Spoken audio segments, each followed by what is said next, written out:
we're looking here at addition polymers, and the majority of the questions you are going to get on this are going to be about finding out what the monomer is when they give you the polymer, and the polymer when you find out when they give you the monomer. So I'm just going to run through some of the basics here. Now, the idea of addition polymerization is it must have a double bond, because what's going to happen is some form of energy is going to come in, it's going to break one of those bonds.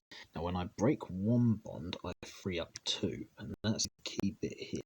So when I break up one bond, one of the double bonds, I free up two, which means that I can now make a connection from this freed up bond to this freed up bond. Alright, and as a result, I will have a carbon, carbon, carbon, carbon, hydrogens all the way around. Now, because you've now got a free bond over here and a free bond over here, I should have a whole load of these ethene molecules, and they'll just keep adding on. So you'll just form this long, long chain. And so the way we'll represent that is like this. So this is what we'd call the monomer, okay? And I mean, this is one way of calling it. We'd normally call it ethene, so you'd get rid of the Y and the L. Both correct, but we would call it ethene. But this is the monomer, and you've got your double bond there, and as a result, this can form addition polymerization. Now, when that breaks, you get your two freed up bonds, one here, and we put it in a square bracket. We put an N on the outside. The N goes before, because that means that's almost a very large number of these, and that means that chain goes on for a very large amount of time. Okay. Now, when we actually name it, we take the name of the monomer, in this case ethylene or ethene, and we put poly before it, so it's polyethylene or polyethene. Okay. Right. So, a couple of questions that come up with this.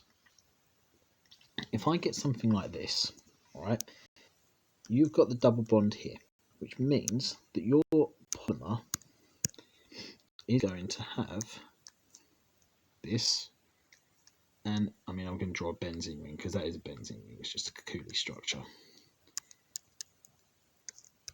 Right,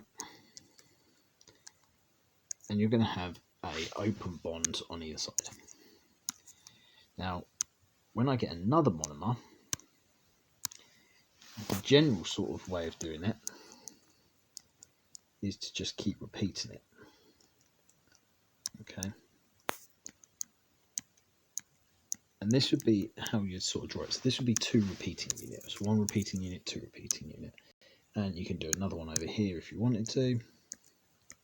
However, it is also perfectly possible, because what you normally expect is for this bond here to be the benzene, because you'd go benzene, hydrogen, benzene, hydrogen, benzene. It doesn't actually matter. They can arrange themselves however they want. So be aware that they may put a benzene like this, and the rest of it hydrogen. So it goes benzene, hydrogen, hydrogen, benzene, hydrogen, benzene. So that's sort of a trick question they tend to put you into. Easiest way to do it is just figure out what the carbons are, because if you've got an addition polymer, it will always be two carbons. Okay, right. Tricky question here. So if this is butene, right? Now butene's got a double bond. This is butene because the double bond's on the second carbon. When you're asked to turn this into a polymer, what you do is you move your chains, so you move this chain up and this chain down, so that it means you've got CC H, there's my double bond, and then the CH3 there, and the CH3 there, and now it's very, very easy to draw, because all you're doing is breaking this double bond here,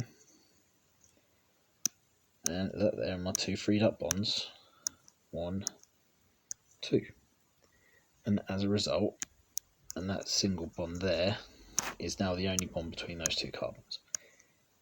And so as a result, you have then got a polymer.